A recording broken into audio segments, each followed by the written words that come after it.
Nearly. Right. So, that's my first profile pic. Yeah. Most creative people find their jobs quite scary. Hands up if you find your job scary. Yeah. I've spent most of my career shitting myself, thinking, how am I going to solve this? After my 32-year marriage ended in divorce, I fell in love with a woman who I only met because of 9/11, who came to Scotland to find me after I hadn't seen her for 12 years.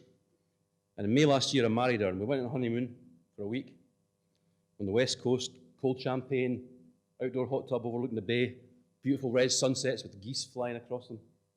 And when I came back to work, I was refreshed, I was raring to go. I bounced into my boss's office with a coffee for him and a bacon roll for me, and he made me redundant right there and then. 27 years at least gone in 60 seconds. Hands up if anyone's been fired here. So you know. And I felt sick. I threw my bacon roll into his waste bin. I was angry. But I got a hold of myself. So that's the end of my role then, I said, looking at my roll in his bin. Yep, I'm afraid we're making your role redundant, he said. And by this point, we were both smiling. And the mood changed completely.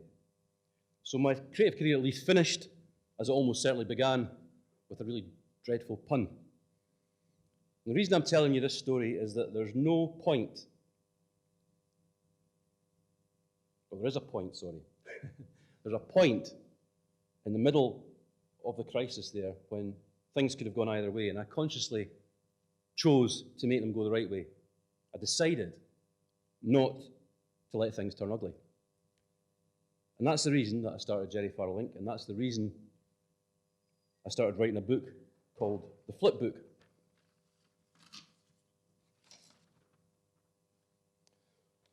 Oprah Winfrey said this: the greatest discovery of all time is that a person can change their future by simply changing their attitude. I would go further and I'd say to all of you in this room, I'm in no doubt that this is the secret of creative problem solving. There are moments every day in your lives and mine when you can make a decision not to be pessimistic. And the minute you take that decision, you're halfway to a great creative solution. And I'm incredibly excited to get the chance to talk to you all today and share this with you because it's changed the way I think about work forever. It's been a big move on for me. Now, in all of your days, I know there's moments when things feel like they're about to turn ugly. You know, hands up if you've heard this before, this one. Oh, we really like the colour, but can you change it? Yeah, hands up. Well, I'm the target market and I don't like it. Yeah, a few hands. I'll know what I want when I see it. Most hands for that one, eh? Of course, if you're a creative director or a design director, you'll know it's not just your clients that disappoint you from time to time. Your own creatives can too, and often at the last minute. So once we were trying to get Scottish teenagers to think about the consequences of going out with a knife in their pocket. One of my best creative guys was on it. He'd had the brief for 2 weeks, so I wasn't worried that he hadn't shown me anything at all. I was seeing his work at 11 a.m, and the whole government team was due to arrive at 12 noon. I wandered over to his desk. How are you getting on? And he held up a bit of paper with this on it. Right. All right, that's interesting. Go on. It's an acronym. All right, okay. Carrying a knife is CAC. Ooh, okay, a wee bit edgy. Go on. That's it. I haven't got anything else. Oh, you know that I'm presenting your work to the whole government team in 59 minutes, 58 minutes. He was looking at his feet and explosions were going off in my head. I was angry, I was scared, I felt sick. If I'd had a bacon roll, I'd have thrown it in his face. But I got hold of myself and I started looking at the picture again. Cack. That means shit, right? Carrying a knife is cack. It's got a wee beat in it somewhere. In fact, that red Gap hoodie was making me think of Scottish teenagers, and it was making me think of American rappers. I'd been listening to this Scottish band called Stanley Odd. Anyone heard of them? Yeah, one hand. A frontman rapper called Dave Hook, a.k.a. Solar Eye. C-A-K, a.k.a. So his words starting to bump around in my head. So instead of muttering the F word under my breath, fuck, fuck, fuckity fuck, I was saying, right, okay, this is interesting. Can you put that on a board for me? I looked at the time, 45 minutes. I could feel myself starting to get excited. Plugged my earphones into Spotify, and I started playing Eminem to myself. And we had a wee listen to John Cooper Clarke reading Chickentown. Does anyone know Chickentown? Yeah, check it out. At 11:45, I started writing. At 12, I walked into this room full of serious government people with a piece of paper and a picture of a hoodie with cack on it. I explained what it stood for, and I read this to them.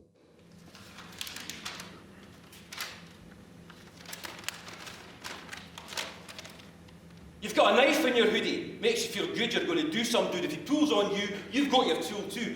But just think for a minute before you drop yourself in it and end up with Jack. It's cack. It's a fact, man. Carrying a knife is cack. Whack! It's in his back. That's the theory. But I've got a query.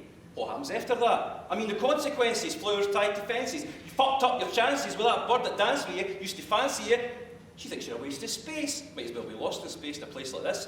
Didn't think you'd get banged up when you ganged up, went in like butter. Guys in the guard, you didn't mean it, but everyone's seen it. Now you'll have loads of time. Loads of time to think for a minute. Now you've dropped yourself in it and ended up with Jack. Looking back, you can see it's a fact, man. Carrying a knife is cack. That's it. It's shit. Pure keef in a cell with the smell of yourself or company. Nobody wants to come to you except your ma, but she's hardly got a seat and she's greeting. And that bird that danced with you, used to fancy you. She's out on dates with your ex-mates. Me ma, you've got a hee-haw. But hey, you've got your cellmates.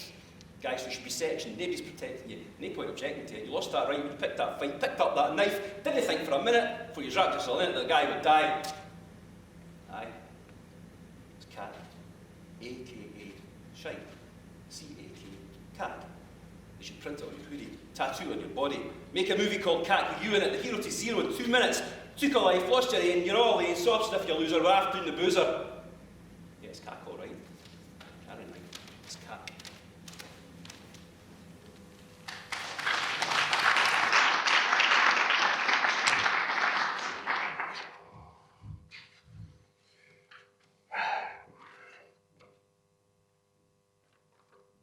Being miserable is a habit. Being happy is a habit, and the choice is yours. You can select the usual F word, or you can use my F word. Apologies for the acronym. You hear enough of them from account handlers, planners, and clients. Promise you this one will be much more use to you in your career than SKU or KPI or any others that get shoved down your throat week after week. This one means feel less immediately pessimistic. Hold your horses, hit the pause button, and flip the situation as if you're flipping a £2 coin, heads instead of tails. See the sunny side. Get out into the back garden of your mind and play with the idea like a football. And in case you've forgotten how to really play with a problem, let me tell you a wee story. One day our client briefed us to give Irn-Bru a presence at the World Cup. Irn-Bru hadn't sponsored the World Cup. We weren't allowed to use the words World Cup. And Scotland hadn't qualified for the World Cup. You see, but the thing is about us Scots, it isn't so much that we're football daft. England fans are just as obsessed with the beautiful game. The difference is that we're so fucking bad at it that we have to be wild optimists.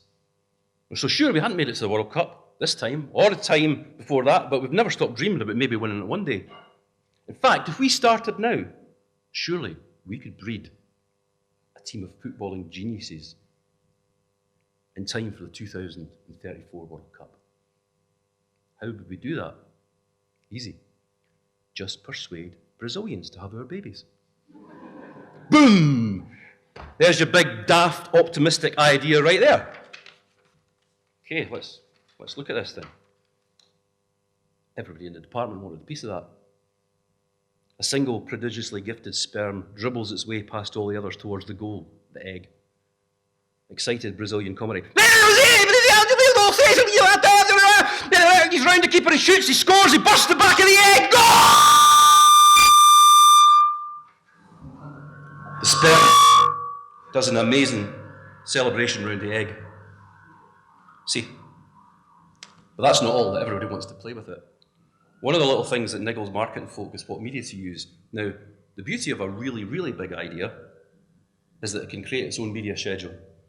So we set about actually recruiting willing Brazilian men and women by running tiny little Lonely Hearts ads in Rio de Janeiro's biggest newspaper, O Globo. We flew a banner along the Copacabana. We really did. A recruitment banner. We flew a Sun journalist out to Brazil to cover a story. Iron Brew sold out of their special World Cup big match can, twice the normal size. We got tens of thousands of pounds worth of free media in the papers. And we actually found out later on from the media company that we won a gold lion at the Cannes Advertising Festival. We never entered it. They did. So that's just pure undiluted optimism right there. Now, you can flip any tricky situation I've found.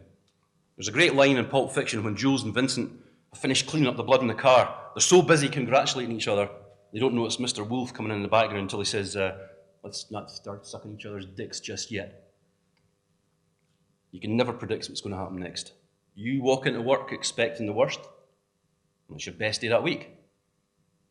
Or a job you were really looking forward to working on turns really nasty. And when this happens, you've got a choice. You can curse and sweat, or you can embrace the moment and you can put flip into practice. I was a very young advertising copywriter working on my biggest ever project when a Hollywood film star decided to ruin my day. Take a look at this. It says Kim 3, leukemia. And that was the big visual twist in a TV commercial that I wrote for the blood transfusion service.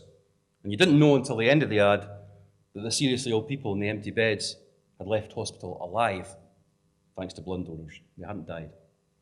We filmed the final part of the commercial in an intensive care ward for premature babies, and it was a very emotional experience, and I wanted a famous voice to do the pictures justice. So I chose a very well-known Scottish movie star. I'm never going to say who he is in case he sues me.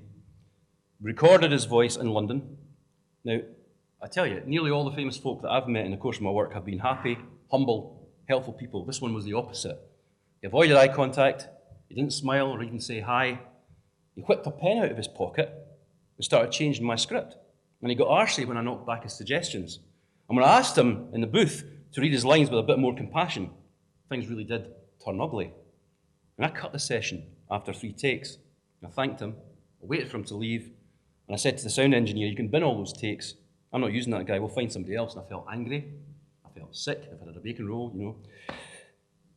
We wasted a lot of time and money, and it was my fault. Les, my producer, was quite troubled. Okay, well, who are we going to get to do this instead? Sean Connery, I said. Blast Sean Connery. Les started laughing. You finally flipped, he said. He was right. I'd flipped my attitude from hating my first choice actor to thinking, if I could get anyone in the world to do the voice, who would it be? Right, well that was a hopeful dream. Les reluctantly agreed to phone Sean Connery's agent, but we never heard anything back. Months went by, and one day, our 21-year-old receptionist, Jackie, took a call. I speak to Les Watt, please. Yes, who's calling? It's Sean Connery. That's very funny, you sound just like him, you're very good at that. No, really, it is. That's great, you sound just like him. That's because I am him. Now please put me through to Mr. Watt. It was him, 007 in person. He refused to be recorded at Pinewood Studios, and he insisted to be doing it in his London hotel, the Grosvenor. We travelled down, me and Les, booked a room and went for a pint. You know, a pint, Scottish pint. Next morning we woke up late. The room smelled of stale socks and egg fried rice. We kicked the empty beer bottles and carry-out trays and dirty socks and pants under the bed. Next minute, and he walked, wheezing a little, smelling of alcohol. with a shark's tooth nestling in his chest fur. Sorry, I'm late. I'm feeling slightly the worse for wear. I was out in the piss with Jack Lemmon last night. He sounded terrible and his first take was unusable. And I said, I'm sorry, Mr. Connery, could you do it again? But this time with a wee bit more compassion. He arched that eyebrow and looked at me and went, I'll try. And he nailed it. And Les produced a grubby old £1 note from his jeans pocket and said, your fee, Mr. Connery. And Connery just looked at it, frowned at it like he'd never seen one before, and cracked up laughing. So, we go back to the start of that story, and by deliberately changing my attitude in a bad situation, I found the best man for the job. I got to work with one of my heroes. And looking back, I can see now that that habit of simply deciding not to feel upset in a bad situation allowed me to start imagining my own way to a better solution. And there's a piss easy way that you can kickstart that kind of attitude immediately in your job, in your life, at home or at work. I walk into so many creative organisations now because I'm freelance, only to find that all the so-called creative people are stuck at desks behind giant computer screens. The so-called creative teams can't see each other for the size of the screen. Now, as far as I know, no computer has ever had an idea. So what are we doing? Sit and stare at them all day. If you keep doing what you've always done, you keep getting what you've always got. As Einstein said, the definition of insanity is doing the same thing again and again, expecting different results. So get out of the office with a creative partner. You need to make a change. You need to take a deliberate break from the status quo. That's enough, the status quo. You have to force yourself out of all your normal behaviour patterns. And one of them is being a nodding dog with your client. Oh yes, yes, yeah, yeah, we can do that, yeah, sure, aye, yeah, yes. Now clients have another bad habit of trying to make you think that whatever they want you to sell for them is absolutely brilliant. So try ignoring all that for a change. Look at this. There she is. Marilyn Monroe. Now she had a mole just beneath her left cheekbone. It was actually flesh-coloured. Not a lot of people know that, but I do. Instead of hiding it with makeup, she deliberately darkened it to make it more noticeable. And that tiny little imperfection made her stand out from all the other blonde actresses who were trying to make it in Hollywood. So if you apply that logic to whatever it is you're trying to sell, you start to get results. So don't worship the brand that you're working on. Start probing for its wee quirky bits, and you might just find or create the little imperfection that makes it stand out in its market. Hands up, have you ever seen Angostura bitters bottle? Oh, quite a lot. People have had really bad hangovers. The most distinctive thing about it is its ridiculously oversized label. That was a mistake. They ordered the wrong size labels from the printer when they launched. They couldn't afford to have them resized, so they put them in the bottles anyway, and they just kept them there forever. There's over 30 brands of bitter in the world, but there may as well be just the one, because the only one anyone remembers is Angostura, the one with the daft label. So when he was a young copywriter at White Collins, he's now sort of chairman of Engine, and he's quite old now. He used to say, interrogate the product until it confesses its strengths. My advice is, interrogate the product until it confesses its weaknesses. Now that interrogation thing is a very different process from the normal kind of unstructured brainstorm that clients like to organise with creatives. They talk about taking risks, pushing the envelope, and my favourite nonsense phrase, blue sky thinking. They like to paint a picture about the freedom they're giving you to create something off the wall. You might occasionally make a breakthrough if that's your direction of travel, but my own experience is that the more restrictions there are, the better. So stop thinking outside the box. Start thinking inside the box.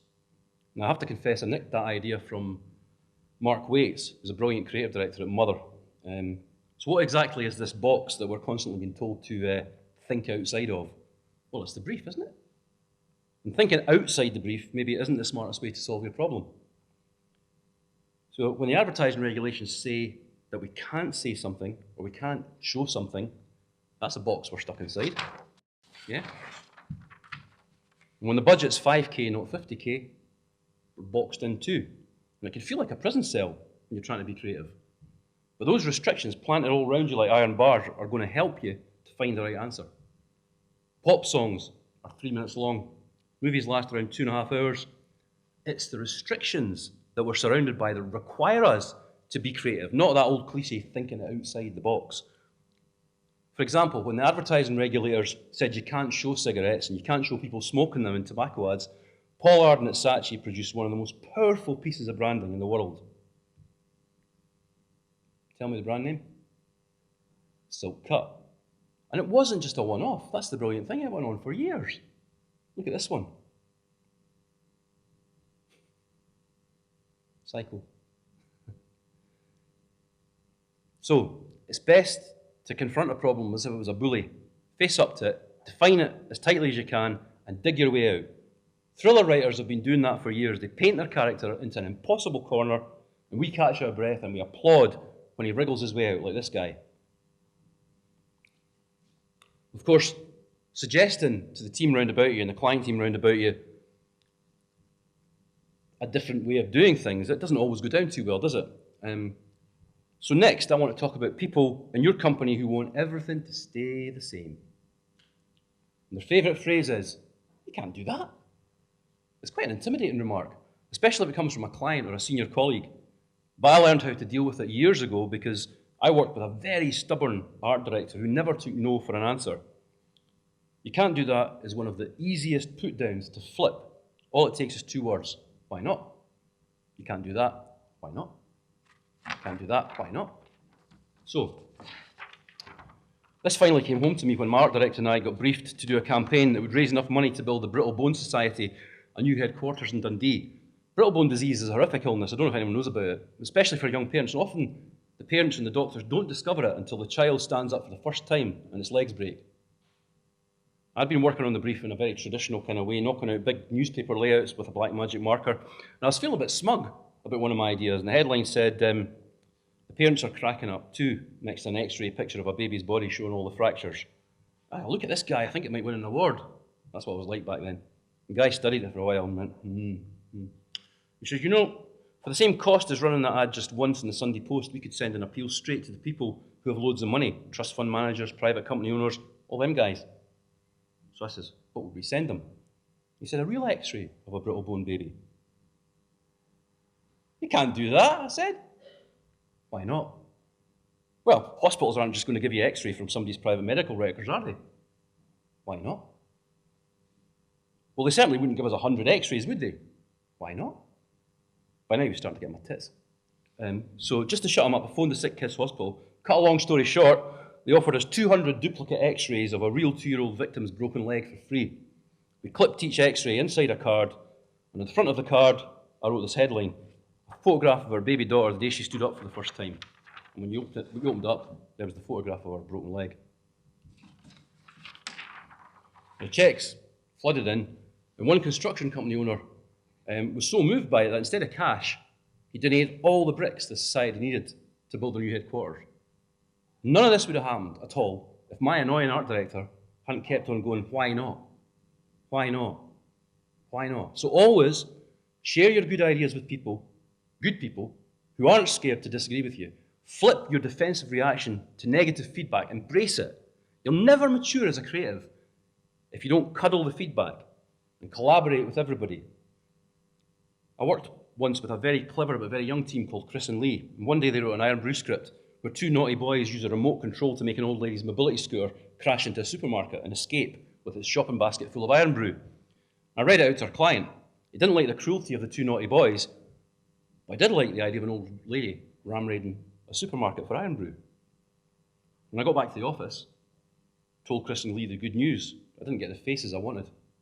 Pulled faces, and they were upset. Their script had changed. It was much better, but they just sulked for about a day. And it was also their first ever TV commercial. And when we brought a director on board to film it, they couldn't understand why he'd added his own ideas. They kept saying, but it's our script, not his. He's changing bits of it. The director, Martin Wedderburn, asked one excellent question. How are we going to turn this old lady from a sweet little granny into a ruthless criminal in a couple of seconds? She was on a mobility scooter coming down the street. Well, I said, well, what if she took off her wrinkly old support stocking and pulled it over her face? Too slow, Martin said. Shit. We were struggling. We were out in South Africa, a day away from filming, and we still didn't have a signed-off script. In the end, Martin phoned his girlfriend back in Scotland, and she solved it by getting her knitting needles out. The convertible bobble hat was born. It's a bobble hat, it's a balaclava. It's a bobble hat, it's a balaclava.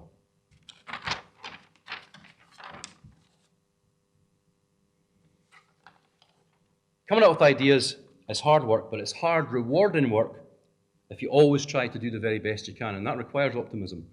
Now, those of us who work in the business have a choice when we sit down to work every morning. We can be cynical, bang out the first idea that enters our heads or draws on our pad or comes up on Google, or we can study all the lousy work out there that pollutes our screens, magazines and public spaces and decide that we want to do it better. It's easy to do lazy ads. Here's a few I prepared earlier. We set a headline about growth, strength and or protection, logo of investment insurance firm. Recognise that one? Yeah. This one? Nothing interesting to say. Use random fonts. And this one, you've all seen this one before. Recycle motivational quote about inner balance and peace. Spa logo. There's more of them. I'll put them all up. I've done loads. They take about 5 minutes. We do it in bed, me and the missus. Just come up with lazy ads. I found this next slide that's coming up. Oh, have I missed a page? Yes, I have. Oh yeah, here we are. Sorry. Yeah. So, it's not just shit work that annoys me. Actual shit does as well. Dog shit on my doorstep, for example. Now, you can swear about stuff that bothers you, but that's not going to be very creative, is it? So flip it. Start playing with the problem, make it fun. So in the run-up to Christmas before last, there was so much dog shit on our street, and it seemed to me every other street in Leith, I could actually smell it. Yeah, I could smell it. So I put up a special Christmas message on every lamppost, which is where dogs like to shit, of course, at the base of the lamppost. Crappy shitmas from all the arseholes around here who don't clean up after their dogs. Every time I came across a freshly laid dog egg, I sprayed it bright pink. As well as embarrassing the culprits, the paint dried out the shit. Passers-by saw it quicker so they didn't step in it. Everyone's a winner. So, what I'm saying is that feeling less immediately pessimistic can fix the little niggly problems on your doorstep, but it can help you solve really big stuff as well. Not just at your work, in your life as well. Because I believe that every single problem has got a brilliant and creative solution. And as long as you hold that optimistic thought in your head, you're halfway to solving it.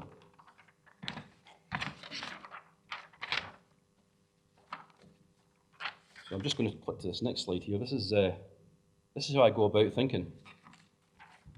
I believe, have you ever read Post Secret? Hands up if you read Post Secret. Aye. This is one of the posts in Post Secret. I believe I will accomplish something truly great in this life. I'm going to be 53 tomorrow. I've lost my sheet. Here we go. So, I'm going to come out of slides now. I'm going to play you something. And folks say advertising doesn't matter. And I say it's the most important thing there is. In Northern Ireland, there was a time when lots of people were committing suicide. So we worked with our client to launch a live 24/7 telephone helpline called Lifeline. Now, the problem was how to persuade suicidal folk to phone that Lifeline up. One of my senior guys got caught up on another job. He completely forgot how important this job was. And I found myself heading home on Friday evening knowing that I had to have an idea for my client by Monday lunchtime. So I worked my whole weekend, and none of my ideas were any good. Not good enough, certainly, to get a suicidal person to phone up. By Monday morning, I was pretty stressed. I wasn't suicidal, but I was pretty stressed. I drove into work, empty-handed, empty-headed. And to calm myself down, I slid a chill-out mix that I'd made myself into my old Saab CD player. And when the music started, I swear to God, this is what I heard. And I want you to close your eyes now. I want you all to close your eyes. No peeking. Shut your eyes tight and just listen.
Now, that's not the most creative thing I've ever done, but when it ran, the Lifeline switchboard started lighting up. A lot of people decided they didn't want to die.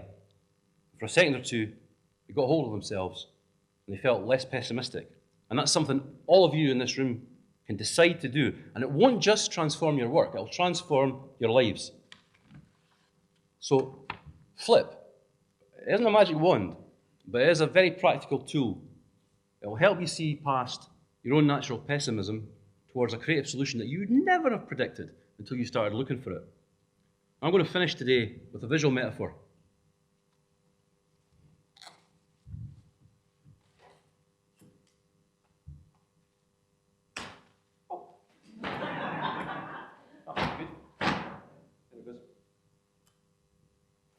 They always do that when you do this thing. Anyway, fine. Good question, guys.